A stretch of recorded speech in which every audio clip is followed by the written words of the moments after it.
associated with that one. The only time frame that was associated was with the EIS that went through Department of Environment and Science. Why did you decide to give the green light for the next step?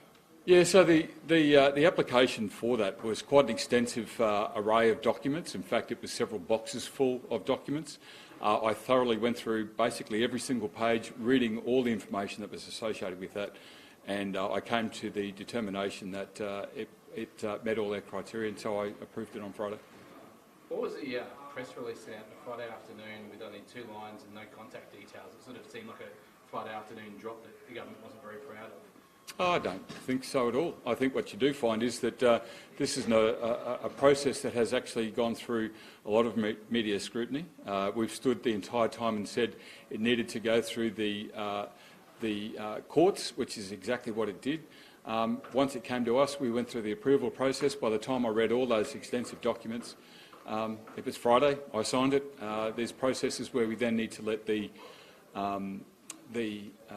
relevant mine know that it had the approvals. It then had to inform the ASX of that within certain time constraints. It just happened on Friday because that's when I finished reading the documents. How long do you think the water licence will actually take to get through? A rough estimate? Oh, I don't know. That's up to department who looks after that. That's not the resource department's responsibilities. So there's no deadline? No deadline. Cool. Okay, thanks. Thank you. Next. Team press conferences here. Hi everyone, how are you going? Hello. Yeah, just here to chat about the drink drug driving review. So look, the government, as part of our road safety strategy, is doing a wide-ranging review of both drink and drug driving. This is a rapidly evolving area. The technology is changing significantly, and so that's what this review is about. You'll never get anyone who's harder line on road safety than me. I've brought in a whole lot of measures that have been pretty tough and uncompromising, and I make no apology for that. We will certainly not be in any shape or form changing our commitment to road safety, but we need to be aware of what the best practices are out there, and that's what this review is about. All these changes you're making, obviously with the speed cameras and the increase in fines, are they having a difference on the road in terms of driver behaviour and number of accidents? Yeah, look, the number of lives lost has been still a concern this year, although we lost 14 people specifically to driving through floodwaters during the March extreme weather event. So that's largely been the difference this year compared to last year, but it's still worryingly high, to be frank. What we know is that when we bring in significant road safety reforms, that they don't have an overnight effect. They usually take a little while for people to have the conversations about being caught, about helping their workmates and their family make safer decisions. When we brought in random breath testing 25 years ago, it didn't succeed overnight, but within 2 years, everybody knew they were going to get caught. It was a certainty, and they changed their behaviour, and a lot of lives were saved. So I think it will take a little bit of time for these cameras to really seep in deeply into society, and for everyone to realise it's time to put the phone down and put the seatbelt on, because you certainly will be caught. What will this review into medicinal cannabis actually look at? When it said there was an increase in drug driving offences, yeah, what will the certain sections be? Well, it's fairly wide-ranging. So currently, for instance, with alcohol, we can not only detect that you've got it, we know exactly what kind of level is in your bloodstream. For, say, medicinal cannabis, we can only detect currently that you've got it in your system or not. So that's illegal to be driving like that at the moment. It is possible the technology may be able to identify going forward the level of impairment. So that's something that agencies would seriously consider. I will never approve anything that risks people's lives on the road, but let's let the specialists and the people who are experts in this field work on it and give us advice. We want best practice when it comes to our road rules, and this is an important part of our road safety strategy. Do you know whether police are investigating the CFMEU protest last week?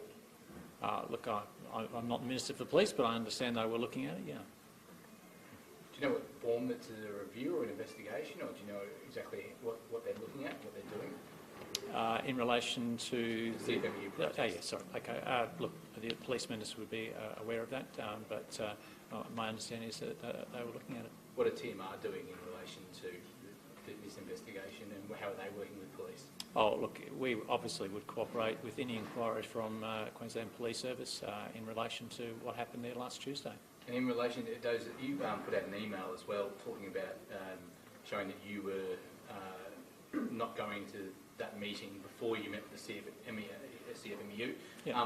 When exactly was that your meeting cancelled with the CFMEU? It was cancelled Monday morning. I became aware that I was required at the Cabinet Budget Review Committee on Tuesday morning. That email reflected that, and I put it out there just simply to prove a point. There were questions being asked, I think pretty unfairly, that I was not telling the truth. I absolutely was telling the truth. One thing I wasn't aware of was the fact that I hadn't actually seen the program, so I wasn't certain that I was on the program. And as soon as I was aware of that, I corrected the record the very next day at the very next opportunity. I think that's the right approach to take as a responsible leader. It's not an approach that David Crisafulli's taken on the laptop. It's been 55 days since he dodged the laptop, and the independent report still hasn't acknowledged it, still hasn't apologised it, still ducking it. Were you disappointed Cabinet didn't go ahead last Monday? Oh, look, we had 5 Cabinet subcommittees, so it was actually quite a big week in terms of a whole lot of ministers working on a whole lot of areas, and I was one of them. So the Premier was at 3 of those. The Deputy Premier chairs a couple of those as well. There was a lot of business of government going on last week. So, you know, for the LNP to suggest that there wasn't is, again, just being dishonest. All good? Thank you. Thanks, everyone.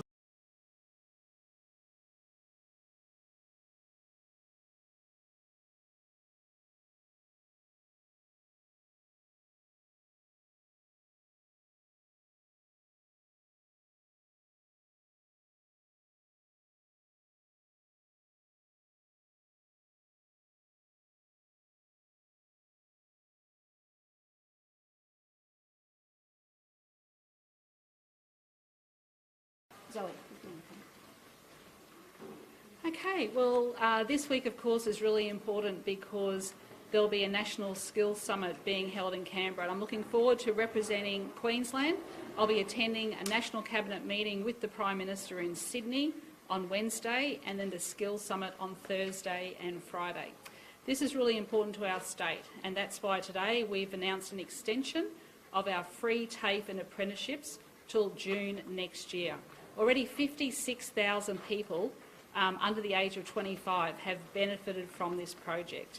And we want to make sure that it continues because we want our young people to get the skills they need for the vacancies in the sectors at the moment.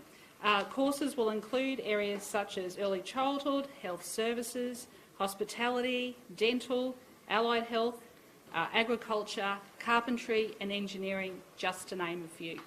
And there are a lot of opportunities in Queensland. So I'm looking forward to representing the state down at the National Skills Summit, and our free TAFE and apprenticeships is a good thing for our young people, and hopefully some other states might adopt these measures as well. I'll hand over to Di Farmer, our Skills Minister. Thanks, Di. Thanks, Premier. We know that labour shortages is a critical issue across every sector and every single region. And there is not one single solution to address this, but making sure our people have the skills they need to get those jobs is a really critical part of it. It's why we invest $1.2 billion every year in Queensland into skills and training. Our free TAFE for under 25s has meant 56,000 people are trained and ready to go into employment. And we know, because of our investment in recent years, we've seen an 85% increase in the number of people starting traineeships and apprenticeships. That is a pipeline into the jobs of the future. And that's what we're focused on. Tomorrow we'll be announcing our workforce strategy that will contain a range of other initiatives, but providing those skills is a critical factor. I'll just hand over to Minister Grace. Yeah. As Education Minister, we have a very proud record of vocational education and training in our schools. In fact, I think we account for over 50% of all the vet and schools here in Queensland. So extending free TAFE is a great signal to those students. They will be the future retail workers, the future childcare workers, the future trade workers, and it's a great message that if you are at school at the moment doing vocational education training in our schools, you can attend TAFE after you leave free, so you can get the skills that is needed out there in many industries, as that was outlined by the Premier. This is great news for students in schools. They will be able to attend these TAFE courses free of charge, and I'd like to see the next childcare workers, the next carpenters, electricians, all of those areas that we are needing skills and training in, and free TAFE is a great message to students in our schools, and we have many of them who obviously study for ATAR to go to uni, but just as important, study and do vet in schools to get a trade, to get an education, to get those skills so they can get the jobs out there that are much in need. So this is great news, and I very much welcome it for the students in our schools right throughout Queensland. Happy to take some questions. Premier, when was Cabinet cancelled last week, and when were ministers informed of that? The business of government continued. We had 5 cabinet subcommittees that met last week. These are important subcommittees. They are cabinet committees. And Stephen Miles was the acting Premier. He convened the very important Infrastructure Cabinet Committee. When I came back, I had the CBRC meeting, the Cabinet Budget Review Committee meeting, also too our Future Economy meeting. And very importantly, we actually had a Queensland Disaster Management Committee, of which we did scenario planning in the event that there was ever a foot and mouth outbreak in Queensland. So making sure that all of our agencies are prepared. So Premier, when was when it? was Cabinet actually cancelled though? What was the date? The previous week. What day? When was it? It It's a doesn't matter. simple It's question. irrelevant. Oh, it No, does matter. it's completely irrelevant. How is it irrelevant? Will you tell me why it's relevant? It's relevant because if you cancel Cabinet when you're away and with Sunday, This it's is, relevant. no, this happens normally. How many days? I have postponed meetings before. We had Postponed 5 cabinet subcommittees. But when was Cabinet actually cancelled? This When is, were this Cabinet is ministers? completely not relevant. Premier, There were 5 cabinet subcommittees. They met for in total about 7 or 8 hours during the week. The business of government continued. When was How much Stephen Miles notice? told he was acting Premier? Oh, I can't remember. I discussed it with him ages ago. Premier, though, it is important. Cabinet's an important. We had 5 cabinet much subcommittees. Now, let me notice? say it again. How We much had notice 5 did ministers give? cabinet subcommittees. How much notice? They all was- met. How much notice did they get? Days? Well, Cabinet can move from any time to any time. I am the chair of the Cabinet Committee. The fact that you can't answer the question, though, suggests that it could have been a last-minute decision. It was because you're not a up on holidays. last-minute decision. Well, when was it then? It was not a last-minute decision. When was it? It's a simple question. No, it was during the previous week. Okay? Was it before you went away, though, Premier? Yes, of course. Why Absolutely. Why couldn't the Deputy Premier chair the Cabinet on that Monday? Well, because he had an Infrastructure Cabinet Committee. Well, the Deputy Premier... You know, every infrastructure is time- really important. So, you know, education, our hospitals, our schools, expansions to our TAFEs, these are really important matters. The business of government continued. He was acting Premier, he chaired the Infrastructure Cabinet Committee meeting. There was also the Youth Justice Cabinet Committee. Scott These Morrison are had- Cabinet committees. These are just as important as Cabinet meetings. Scott Morrison had secret ministries. Did we have a secret Premier? Because no one knew about it, it seems. Yes, they did. It was gazetted. But not until after the fact. It was gazetted. That was after you were back. Was it to get on It was, Friday? it was gazetted. The paperwork was all done. So, Premier, just to be clear, you Yes. notified ministers before you left. Yes. The Cabinet Secretariat would have done that, yes. Okay. And but you This is won't- irrelevant. Let me make it very clear. I think I understand how Cabinet But it works is in this important state. because the opposition I'm is happy to talking tell you this. about how Cabinet works in this state. We have Cabinet meetings and we have very important Cabinet subcommittees. These Cabinet subcommittees met during the course of the week. 5 of them met. It was a very, very busy week of But were government. they scheduled because the No. Cabinet meeting on Monday wasn't going ahead? Because it was These are cancelled? very important Cabinet committees, and the Deputy Premier and I discussed the need to have these Cabinet committees meeting. Mark Was Bailey was that just here after- and said that his was only cancelled on the Monday morning. So why was it only cancelled on the Monday morning? It wasn't just the Monday morning. That's what he just said. Well, that's not my understanding. So, Premier, were the committees organised because you cancelled cabinet. No. Okay. But you cancelled cabinet prior to going away. That's Yes. And how much notice did you give? Why can't we Well, get the a date? Cabinet Secretariat can give you that answer, okay? So it was during that week though, so before the Correct. Friday? Correct. And was it cancelled because of your leave, correct? I'm the Chair of Cabinet and I'm sorry I took 3 days leave. I apologise to the people of Queensland that during a pandemic for over 2.5 years I've had very little leave. In fact, I was officially opening the event and to cover off myself from any criticism, I put in a leave application for 3 days even though I was working. I have officially opened this event in the past with Minister Kate Jones and not one person has raised an issue with it. What do you say to the opposition claiming that you're a checked out Premier?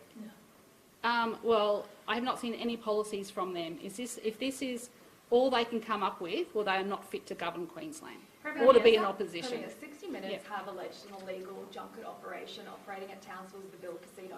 Will your government broaden the Goddison inquiry or indeed set up a separate I haven't line heard inquiry? about that. I'm happy to look into that for you. Sonia, would the government consider paying for the HECS debts of nursing and midwife students? Look, I've heard that recommended down in Victoria by Daniel Andrews. Look, I'll be catching up with him. I'll be having a chat with him this week. But let me make it very clear. It is very, very important that we have free TAFE for under 25-year-olds, linking them with the industries that they need for the future. Do you think it could be a good idea for Queensland? I'll have a look at it. Okay? On another matter, Premier, there are calls for a new inquiry into how police handled the Brett Fort murder and on a wider scale Queensland police culture. Is that something you'd support? There's already an inquiry that's happening at the moment. I'm happy to talk to the Police Minister about that. Thank you. Okay? Thank you.